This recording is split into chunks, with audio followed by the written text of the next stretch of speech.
அனைவருக்கும் வணக்கம். பழனிமலை முருகன் தோன்றுவதற்கு ஒரு முக்கிய காரணமாக இருந்தவர் யார்?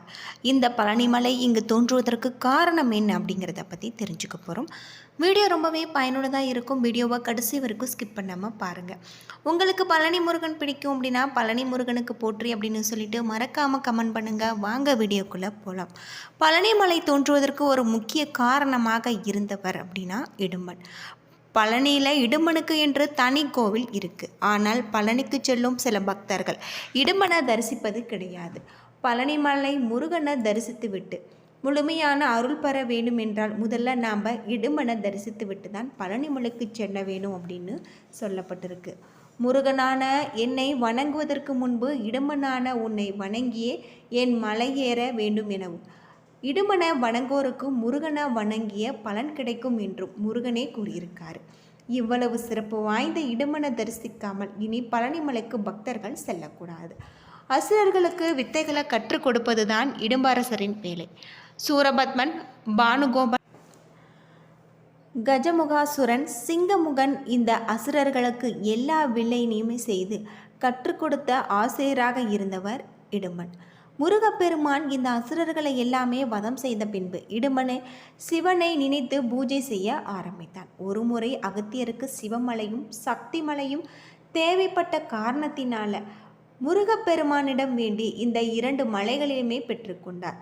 இந்த 2 மலைகளுமே பூசவனம் என்னும் இடத்துல வைத்து தினமுமே வணங்கி வந்தார் அகத்தியர். எதிர்பாராத விதமாக அகத்தியர் இந்த 2 மலைகளுமே அங்கேயே விட்டுவிட்டு பொதிகை மலைக்கு செல்ல சூழலை ஏற்படுத்தி விட்டது. இடும்பன் ஒரு சமயம் பழனி மலை பகுதிகளுக்கு வேட்டைக்காக சென்றபோது அங்கு குற்றால மலையில் தங்கியிருந்த அகத்தியரை சந்தித்தார்.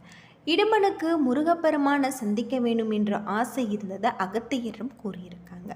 ஒரு அசுரராக இருக்கும் இடும்பனுக்கு முருகனை தரிசனம் செய்ய எண்ணம் இருப்பதை புரிந்து கொண்ட அகத்தியர் பூசவனத்தில் தான் விட்டு வந்த சிவன்மலையும் சக்தி மலையையும் பொதிகைக்கு கொண்டு வந்து சேர்த்ததால் முருகனுடைய தரிசனம் கிடைக்கும் என கூறியிருக்காங்க. முருகனை தரிசித்து விட வேண்டும் என்ற ஆர்வத்தில் இடுமனும் அவனது மனைவி இடும்பையும் பூசவனத்திற்கு சென்று அந்த 2 மலைகளையுமே தூக்கி செல்வதற்கு வலிமையை வேண்டி சிவனை நினைத்து தவம் இருந்தாங்க. அந்த சமயத்தில் அந்த இடத்துல நீண்ட கம்பு ஒன்று தோன்றியது. சிவனின் சக்தியால் 4 பக்கங்களிலுமே இருந்து நாகப்பாம்புகளும் அந்த இடத்திற்கு வந்தது. அந்த பாம்புகள் நீண்ட கம்பில் தராசு போல 2 பக்கமுமே கட்டி மலைகளை அதில் ஒன்று வைத்து காவடி போல சுமந்து பொதிகைக்கு புறப்பட்டான். இடும்பனும் அவனது மனைவியும் சுமையை தாங்க முடியாமல் திருஆவினங்குடி என்ற இடத்துல சிறிது நேரம் மலையை கீழே இறக்கி வைத்தான். இளைப்பாறிய பிறகு பின்பு தூக்கி கொண்டு நடக்க ஆரம்பித்தான். ஆனால் மலையை சுமக்க மிகவும் கடுமையாக இருந்தது. சிவனின் மலையின் மீது ஒரு சிறுவன் ஏறிக்கொண்டு விளையாடுவதை இடும்பன் கண்டான். அந்த குழந்தையின் ரூபமானது தெய்வீக லட்சணங்களை நிரம்பியது. அதிலிருந்து அந்த குழந்தை ஒரு தெய்வ பிறவி என்பதை இடும்பன் அறிந்து கொண்டான். தயவு செய்து மலையிலிருந்து கீழே இறங்கும்படி வேண்டிக் கொண்டான். அந்த சிறுவன் இறங்குவதற்கு மறுத்துவிட்டான் அப்படின்னு சொல்லப்படுது. அது மட்டும் இல்லாமல் சிறுவனுடைய தன் கையில் இருந்த ஆயுதத்தால் இடும்பனை லேசாக தட்ட இடும்பன் கீழே விழுந்து தன்னுடைய உயிரை இழந்து விட்டான். இதை கண்ட இடும்பனின் மனைவி அழுந்து கொண்டாள். அசுரர்களுக்கெல்லாம் வில்வித்தையை கற்றுக் கொடுத்த தனது கணவனை வீழ்த்தும் சக்தியானது அந்த அரக்க அசுரர்கள் எல்லாம் வென்ற முருகப்பெருமானை தவிர வேறு யாருக்கும் இருக்க முடியாது என்பதை உணர்ந்து விட்டாள் மனைவி. அந்த சிறுவன் முருகன் தான் என்பதை அறிந்து கொண்டு இடும்பி முருகனின் காலில் விழுந்து வணங்கினான். முருகனுமே மயிலின் மீது அமர்ந்து காட்சி தந்து இடும்பனுக்கு முக்தி அளித்து அருள்பாலித்தார். அன்று முதல் இடும்பன் மலைக்கோவிலில் இடையில நிற்க வேண்டும் என்றும் நீ அந்த சிவமலையை எப்படி தோளில் சுமந்து வைந்தாயோ அதே போல எனக்குரிய வழிபாடு பொருட்களை பக்தர்கள் காவடியாக அதே போல எனக்கு உரிய வழிபாட்டு பொருட்களையும் காவடியாக சுமந்து வருவாங்க. அது மட்டும் இல்லாமல் உன்னை முதலில் வணங்கிவிட்ட பிறகு என்னை வழிபட வேண்டும் என்றும் உன்னை வணங்கியவர் தன் வணங்கிய பலனை பெறுவாங்க என்றும் இடும்பனுடைய தரிசித்தால் இன்னல்கள் தீரும் என்றும் முருகன் இடும்பனுக்கு அருள் பாவித்திருக்காரு அப்படின்னே சொல்லலாம். நம்முடைய குடும்பத்தில் செல்வ வளம் பெருகும், எந்த வகையான தோஷங்கள் இருந்தாலுமே அதிலிருந்து விடுபடும். பழனிக்கு செல்பவர்கள் முதலில் இடும்பனை தரிசிக்க வேணும் அப்படின்னும் சொல்லப்படுது. இப்படி ஒரு சக்தி வாய்ந்த மலையாக தான் இடும்பன் மலை அமைந்திருக்கு. அது மட்டும் இல்லாமல் இங்கு நாம் சென்று வழிபடுவதன் மூலம் நம்முடைய வாழ்க்கையில் இருக்கக்கூடிய அனைத்து விதமான பாவங்களும் தீரும் அப்படின்னே சொல்லலாம். முருகப்பெருமானுடைய சக்தி வாய்ந்த ஒரு வழிபாட்டு கோவிலாக தான் பழனி முருகன் தண்டாயுதபாணி கோவில் அமைஞ்சிருக்கு. நாம் பழனி முருகன் தண்டாயுதபாணி கோவிலுக்கு சென்று வழிபடுவதன் மூலம் நல்ல ஒரு மாற்றம் ஏற்படும். அது மட்டும் இல்லாமல் ஒரு நாள் நாரதர் மிக அரிதாக கிடைத்த ஒரு ஞான பழத்தை பரமசிவனுக்கு படைப்பதற்காக கொண்டு வந்தார். அப்பொழுது அங்கிருந்த உமையாள் அந்த பழத்தை தன்னுடைய குமாரன்களான குமரனுக்கும் விநாயகருக்கும் பகிர்ந்து கொடுக்கும்படி விரும்பினார். ஆனால் பரமசிவனோ பழத்தை பகிர்ந்தால் அதனுடைய தனித்தன்மை போய்விடும் என கூறி தன்னுடைய மைந்தர்கள் 20க்குமே ஒரு போட்டியை அறிவித்தார். அதில் உலகத்தை யார் முதலில் சுற்றி வருகிறார்களோ அவர்களுக்கே இந்த ஞானப்பழம் பரிசாக கிடைக்கும் என அறிவித்தார். குமாரனோ தனது மயில் வாகனத்தில் ஏறி இங்க உலகத்தை சுற்றி வந்தார். விநாயகரோ தன்னுடைய பெற்றோரை உலகமாக கருதி அவர்களை சுற்றி வந்து ஞானப்பழத்தை வென்றார். இதனால் ஏமாற்றமடைந்த குமரன் அனைத்தையுமே துறந்து பழனி மலையில் குடியேறினார். அன்றிலிருந்து அவர் நின்ற இடம் பழனி என அழைக்கப்பட்டது. பழனிமலை அங்கு வருவதற்கு உதவியவர் இடும்பன். அவர் ஒரு பெரிய தராசின் உதவி கொண்டு பழனி மலையையும் இடும்ப மலையும் தூக்கி கொண்டு வந்து வைத்தார்.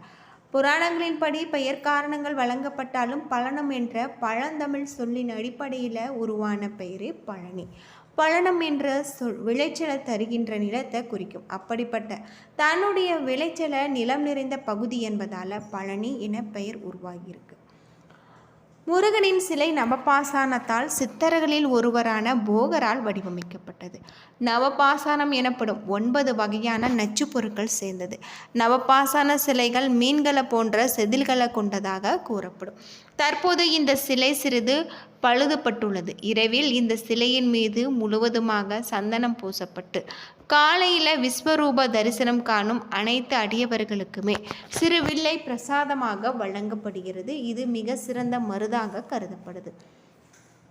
போகர் தமிழ்நாட்டில் உள்ள பிரபலமான சித்தராவார். இவர் நவபாசான முருகன் சிலையை செய்ததே மிக சுவையான ஒரு தகவல். அகத்தியர் தன்னை நாடி வருவோருக்கு பஸ்பம், வில்பை போன்ற மருந்துகள் அளித்து நோயை குணப்படுத்தி வந்தார்.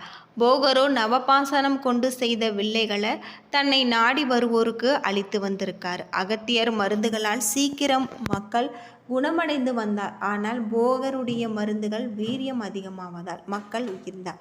இதை கண்ட போகர் நவபாசானத்தால் ஒரு சிலை செய்து அதன் மீது சந்தனத்தை பூசி அதிலிருந்து ஒரு குண்டுமணி அளவுக்கு வில்லைகளாக தன்னை நாடி வருபவர்களுக்கு அளித்து நோயை குணப்படுத்தி வந்தார் என்பது பழனியில் வழங்கப்பெறும் செலிவழி வாக்கியமாக இருக்கு. கேரள மாநிலம் ஊரை சேர்ந்த அடியர் சுமார் 480 ஆண்டுகளுக்கு முன்பு காவடி சுமந்து வந்தார். மரம் மற்றும் அலுமினிய கலவையால் தயாரிக்கப்பட்ட அந்த காவடியின் ஒரு பக்கத்தில் வள்ளி தெய்வானை சமேத முருகரும் மற்றொரு பக்கத்தில் சித்தி புத்தி விநாயகரும் பொறிக்கப்பட்டது. மலை உச்சியில் போகர் சமாதி பகுதிகளில் இந்த காவடி தற்போது வரை பத்திரமாக பாதுகாக்கப்படுது அப்படின்னு சொல்லலாம். தைப்பூசம், பங்குனி உத்திரம், சூரசம்ஹாரம் இங்கு குறிப்பிடத்தக்க விழாக்களாக இருக்கு. சிறப்பானவை அப்படின்னு பார்த்தா பஞ்சாமிரதம், தங்கத்தேர் வழிபாடு. காவடி சுமந்து அடியவர் உச்சியை அடைவதற்கு 2 வழிகள் இருக்கு. யானை பாதை, நீர்ப்பாதை. பழனி மலை அடிவாரத்தில் அமைந்த குழந்தை வேலாயுத சுவாமி கோவில் அறுபடை வீடுகளில் ஒன்று. இதுவே திரு ஆவினங்குடி 3வது படை வீடு. பலரால் மலை மீதுள்ள தண்டாயுதபாணி முருகன் கோவிலே அறுபடை வீடு என்று தவறாக எண்ணப்படுறாங்க. சங்க இலக்கியங்களில் 10 பாட்டில் முதல் நூலான திருமுருகாற்று படைகளை நக்கீரர் குறிப்பிடப்பது திரு ஆவினங்குடி அப்படின்னே சொல்லலாம். என்ன நண்பர்களே, இந்த வீடியோ உங்களுக்கு பயனுள்ள ஒரு தகவலை தந்திருக்குன்னு நினைக்கிறேன்.